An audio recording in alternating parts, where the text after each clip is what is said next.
والتین والزیتون وطور سینین وہذا البلد الامین، امین کے شہر مکہ کی قسم، ارے اتنی عظیم قسمیں کھا کر اپنے محبوب بندوں کی نسبتوں والی جگہوں کی قسمیں اور چیزوں کی قسمیں کھا کر بتاتا ہے لقد خلقنا الانسان فی احسن تقویم، ہم نے انسان کو انتہائی حسین بنایا ہے۔ جب انسان اپنی عظمت کو نہیں سمجھتا تو پھر کیا ہوتا ہے؟ پھر فرماتا ہے ثم رددناہ اسفل سافلین۔ قرآن کہتا ہے وَلَقَدْ كَرَّمْنَا بنی آدم، ہم نے بنی آدم کو عزت بخشی۔ کسے؟ بنی آدم کو، اولاد آدم کو ہم نے عزت بخشی۔ ایک نقطہ اس میں سے، بنی آدم کو عزت بخشی، اولاد آدم کو عزت بخشی۔ آدم کون ہے؟ علیہ السلام پیغمبر ہے۔ آدم کون؟ نبی۔ اب اللہ فرما رہا ہے ہم نے بنی آدم کو یعنی اولاد آدم کو یعنی اولاد پیغمبر کو یعنی اولاد نبی کو عزت بخشی، تو انسان کو اولاد پیغمبر قرار دے رہا ہے۔ وَلَقَدْ كَرَّمْنَا بنی آدم، مگر باری تعالیٰ یہ انسان تو کبھی کبھی بہتا بھی ہے، یہ تو لڑتا بھی ہے، یہ جھگڑتا بھی ہے، یہ قتل و غارت گری بھی کرتا ہے، اور آپ اسے اتنا اعزاز کہا۔ ہاں ہم نے اسے اولاد آدم بنایا۔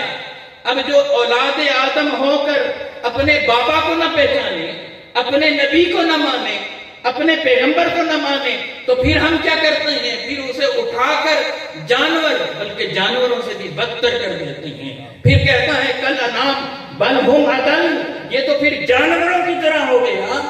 ابھی جانوروں کے اندر سینس تو نہ تھی، ان کے اندر فہم تو نہ تھا، عقل تو نہ تھی۔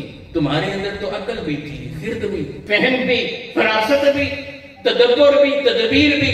تو سب کچھ رکھنے کے بعد، عقل اور فہم رکھنے کے بعد، اے بندے تو اب بھی پیغمبر سے پیٹ پھیر رہا ہے، اپنے نبی کو پشت کر رہا ہے، بجائے نبی کو مان کر ان کے قدموں میں آ کر اپنی دنیا و آخرت کو سنوارتا، تو نبی کا انکار کر رہا ہے۔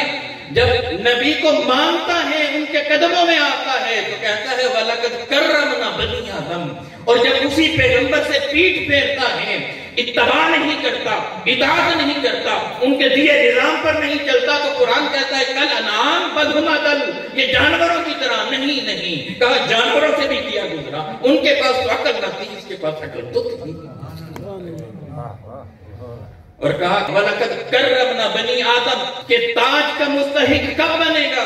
کہا جب اپنے پیغمبر کو مانے گا، تو پیغمبر کو مانے گا تو اس ہمارے حسن کا وہ جو ہم نے اسے عطا کیا مصداق بنے گا۔ لَقَدْ خَلَقْنَا الْإِنسَانَ فِي أَحْسَنِ تَقْوِيمٍ، اور جب پیغمبر کی طرف پشت پھیرے گا تو ہم کیا کریں گے؟ کہا ثُمَّ رَدَدْنَاهُ أَسْفَلَ سَافِلِينَ۔ دین کا خلاصہ ہوا انسان کی عزت، اس کی خدمت، اس کی رسپیکٹ کے لیے۔ پڑھ سورہ اللیل کو جب تک پڑھیں گے 18 آیات وہ براہ راست انسان سے متعلق، دیگر مقامات پر پڑھیں، حتیٰ کہ چھوٹے سے یونٹ کو اگر کوئی ایسا انسانوں میں سے کوئی ایسے رہ گیا ہے کہ جس کی کوئی سرپرستی کرنے والا نہ تھا، کسی کے والد کی ڈیتھ ہو گئی، یتیم ہو گیا، قرآن کہتا ہے کہ تم اسے کچھ دے نہیں سکتے تھے، کیئر نہیں کر سکتے تھے، قدر نہیں کر سکتے تھے، اس کو کھلا پلا نہیں سکتے تھے، اسے معاشرے میں اچھے عہدے اور مرتبے پر پہنچا نہیں سکتے تھے، کم از کم عزت تو کر سکتے تھے۔ جب پوچھا گیا کہ یہ جہنم میں جانے والے کون ہیں، ان میں سے ایک شخص وہ بھی تھا، قرآن کہتا ہے بل لا تکرمون الیتیم، یہ وہ شخص ہیں کہ جو یتیم کی کفالت کرنا ہے، اس کی مدد کرنا تو دور کی بات ہے، یتیم اس کے سامنے آئے تو یہ یتیم کی عزت بھی نہیں کرتا۔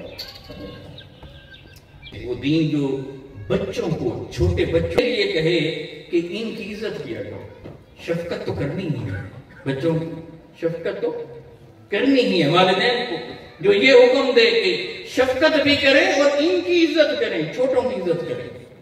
میرے آقا علیہ السلام کے الفاظ سنن نبی داؤد فرمایا اکرموا اولادکم، اپنی اولادوں کی عزت کرو، مطلب انہیں سپیس دو، ان کی بات سنو، توجہ دو، تربیت کرو، ان کی شاندار ٹریننگ شاندار، ان کی کفالت شاندار، ان کی ضروریات کو پورا اچھے انداز سے، مگر اس کے باوجود بھی جو تمہارا فہم ہے اتنی عمر کے بعد وہ ان کا تھوڑے ہو سکتا ہے، اگر وہ کوئی بات کر بھی جائیں تو پھر انہیں اس طرح سے نہ لو کہ ڈی گریڈ ہو جائیں.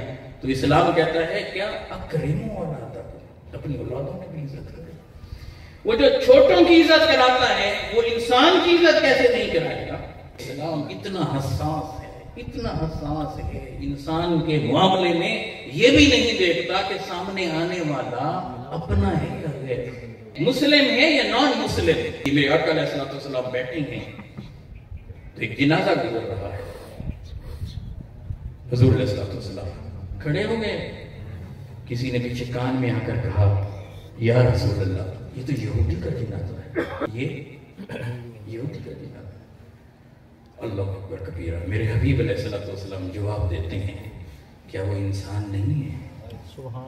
آج ہم حضور علیہ السلام کو ماننے والے ہیں، آقا کے غلام ہیں. اصل آج ہم نے یہ دیکھنا ہے کہ ہم نے غلامی کا حق کتنا ادا کیا.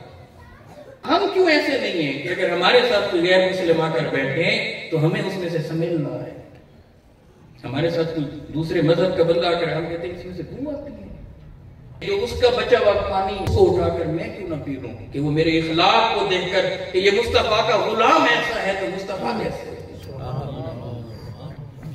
پرانی تعلیمات تو کچھ اور کہتی ہیں، نبوی تعلیمات تو کچھ اور کہتی ہیں، مگر میرا عمل تو کچھ اور بتا رہا ہے. گناہگار سے گناہ بھی ہو جائے تب بھی اس کی کیئر کرنی ہے. مجرموں وہ انسان تو ہیں، آپ اسے اس کے جرم کی سزا دیں گے، اس کی تحقیر نہیں کر سکتے. یہ اسلام ہے.